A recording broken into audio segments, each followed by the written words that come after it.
Hi, so today I want to share a talk that I've given on retreat about wearing masks. You know, kind of another term for it being kind of fake or whatever. And truth be told, I've done that a lot in my life, especially in high school. And so, what was my motivation for that? I want to share about that in this talk. So, in high school, I had a fear, like a lot of people I know, of not fitting in, right? Or standing out in the wrong way. You know what I'm talking about? Yeah. So, and I wanted guys to like me, pretty natural desire, especially the popular, super athletic ones, typically in the grade above mine.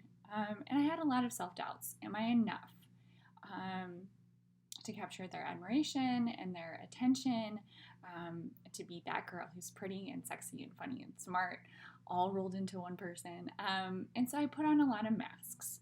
Um, and I wanted to fit in. And I struggled with my body image. I thought I was too thin. I thought my nose was too big. I thought clothes didn't fit me right. And it just made me feel really bad about myself. And so I would put on masks to try and impress other people, or masks that I was okay when I really wasn't. And I really struggled with that. And later on in high school, I did start to take my faith more seriously about the end of my freshman year into my sophomore year. And then I started asking a different question. Instead of asking, am I enough? Do I measure up? I started asking the question, am I too much? Am I going to be too much or too intense? And, am I going to be too into my faith? If I start following my faith, if I start taking it seriously, are people going to think that I'm too into my faith, that I'm going to seem too holy or too Jesus-y or that church girl? Etc. I had all those questions in my mind, and therefore, if I was too much, am I going to be a girl that other people would like? And so I wore a different mask as I started to take my faith more seriously, the mask of, am I too much?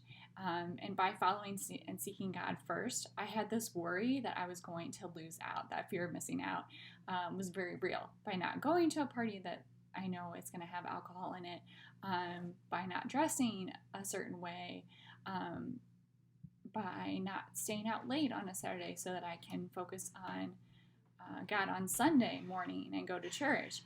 Am I going to miss out by not swearing or not laughing at sexual jokes? Are people going to think I'm weird or that I'm too into my faith? And am I going to be like outcast by others? I was really concerned about that. And am I going to be overlooked or left out? And so I had this motivation to wear masks, to put on a mask when I was with those people, to kind of just adapt and be who other people I thought they wanted me to be. So I went back and forth between those two questions. At the start of high school, am I enough? Do I measure up? And then when I started to take my faith more seriously, I dropped that mask because I knew I was enough deep down. I knew that God loved me, that He made me the way that I was on purpose. But I did pick up another mask, and that was, am I going to be too much for people? Am I going to be too into my faith? And I, would wear that mask instead. And what changed for me was actually a relationship that I had in high school with one of my really close friends.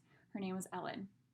And Ellen was the kind of person who didn't care what people thought. And she was phenomenal. She just, was quirky and weird and fun. But she was also like deeply in love with Jesus. She cared about her faith a lot. And she didn't care if other people knew that. And she let them know that that was the reason why she wasn't going to that party, or the reason why she wasn't going to be doing those kinds of things. And I saw other people like the way that they looked at her. And, sometimes it was not the best, or just like, oh, that's Ellen again. But she was so brave and she was so inspirational to me. And I thank God every day that she was one of my close friends and I could see her like be bold and live her faith and not be afraid of who she was or letting people know that. And she was the same around everybody. It didn't matter who she was hanging out with. She was the most mask-free person that I knew in high school.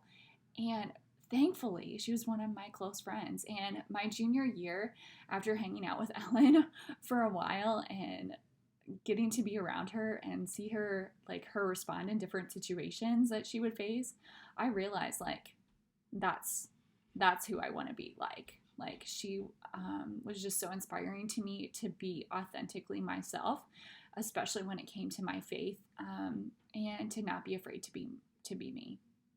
And so by junior year of high school, I realized she had a lot more joy. She just had a lot of freedom to be herself, and she was a lot happier. And I realized, wow, that's what I want in my life and in my faith. And so I decided to start dropping my masks and just be myself, and not worry about what other people think. And so that's what I did. My only wish is that I would have done it sooner. Like, I think I would have enjoyed high school a lot more and gotten a lot out of it. I had better friendships had I dropped those masks sooner. And so my challenge, my encouragement is be mask free. Be the way that God made you to be. And, pray for the courage to let go of those masks, and be able to move forward and live and be the light, happy, joyful person that He's calling you to be and who He's made you to be. And I'm praying for you. I'm praying for a more mask-free world. I'm praying that I also have the courage to be authentically myself, and with my faith, just live it in every situation, no matter what. And I think it'll make the world a better place. And I hope that you're inspired to do the same thing as well. God bless.